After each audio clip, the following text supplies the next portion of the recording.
All right. Peace, and blessings, everybody. Haki me here, the Success Scholar. Thank you for tuning in, listening in. Hope you're well. Hope you're doing wonderful. Man, a lot of good things going on with the Success Scholar, making moves, just going to another level. But I wanted to take a few, just a second here to drop a little piece.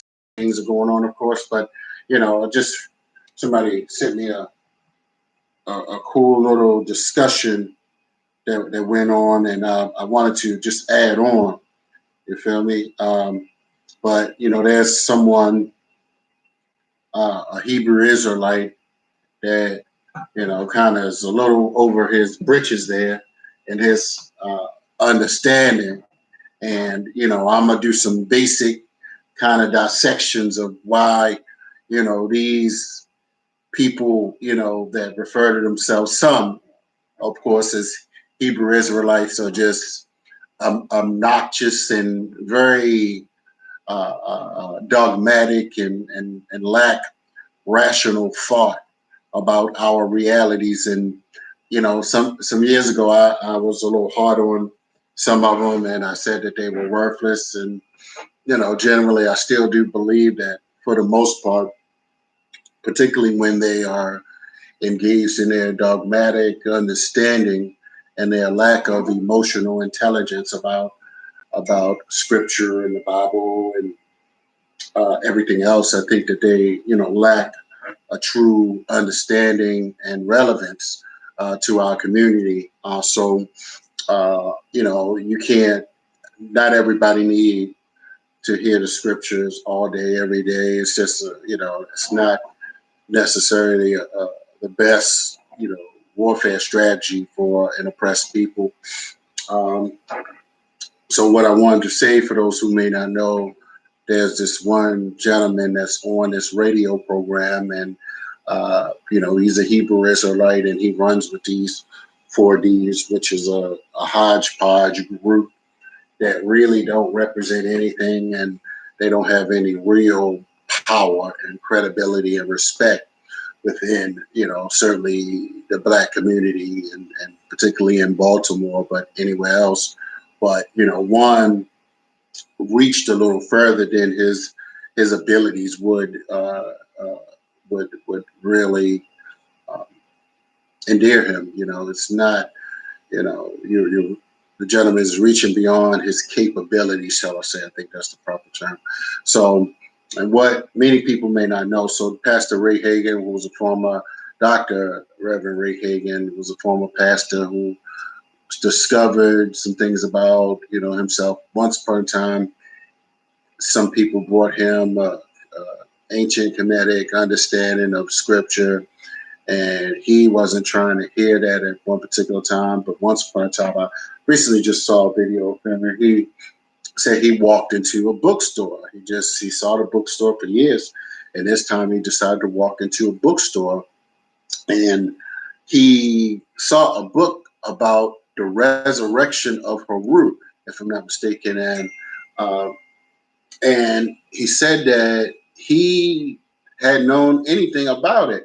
And so he started reading it, and he started seeing how much of the story, the resurrection story, has been duplicated, right? And so, I'm paraphrasing that, but, my understanding, for instance, that story has been told throughout history at different periods of time before the story of the Christ figure of 2,000 years ago. So, and I think people know this as fact. Many adults know these things, or are aware at least, but, and I don't speak on this much, but, I know enough to say when somebody is being dogmatic and they're just being a bobblehead and just are emotionally still a slave, right? So you got these brothers that are pushing this doctrine in the Black community that really we've seen, we've heard. You don't have a new message, you don't have a new vision. We can read, and we have read. Most of us come from family that had Bibles in their house, so these people, they're not saying anything new to us that, totally going to get us free.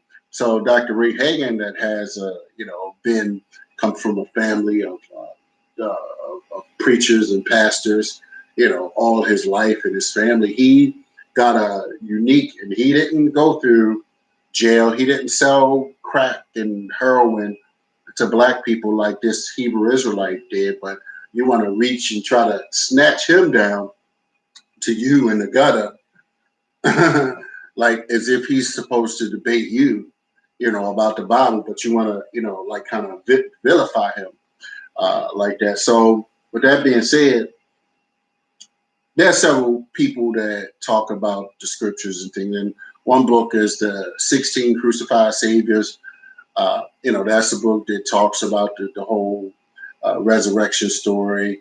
But, when you have people on radio talking about Noah and walking on water and, resurrecting the dead, just taking everything literally, not allegorically, as many people have interpreted the scripture. That's, a challenge for, individuals who have some depth of understanding of history. These people, for instance, they want to challenge Ray Hagin, but I'll just say, if you, depending upon your interpretation, why aren't you challenging Walter Williams, right? Why aren't you challenging Walter Williams? He put out a $5,000, challenge to anybody that can dispute or debate what he has put forward, right? So why don't you, 4D's, why don't you go and debate Walter Williams? If you feel that confident, in what you're saying, what you're putting out to the ignorant masses. And these Hebrew Israelites, they only go into the most depressed and frustrated areas where people are, they don't think for themselves, just the most deprived environments. And so I have I question that. And now they beating people over the head on the radio, but they don't talk about, for instance, the Caucasian Jewish person that runs the radio station. They don't discuss the 13th tribe or anything like that, right? No, the protocols of Zion or the they don't go into none of that, right? Yeah, well, how about, why don't you talk about that? So I'm just curious how these individuals, for instance, are bringing some real depth to the conversation of who controls, who has power in this world. If you're not discussing these things, the global forces of what, who controls these things, but you on a station that pushes destruction to our community in the form of rap music. You never talk about that, right? You never talk about who controls the rap industry. So I'm just like, you can't step to Ray Hagin when you are, a part of a system and a part of a station, for instance, that, you've given them thousands of dollars, you kept them alive, right? These people, all of the 4Ds have kept these people alive, for years, right? They've contributed to the destruction of black people through hip hop music, through negative hip hop music.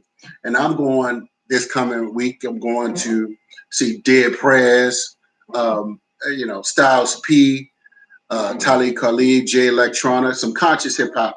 None of these so-called, Hebrew Israelites, or none of these conscious individuals, are going to see none of these individuals. They didn't promote it, right? Because they don't think strategically. They just want to talk about their little things, but they ain't reaching our young people. I'm about to go speak to a group of young people right now, returning citizens, shall I say. But I just want to close. Y'all can go look up slave sermons, do your own due diligence. Stop, listen to these people taking little putt shots at Ray Hagins. He did his due diligence. If you want to debate him, reach out to him. Don't slander the man on radio, on a Caucasian Jewish radio program that pushes negativity towards black people. So I'm just curious, in terms of where, the intellectuals in Baltimore stand.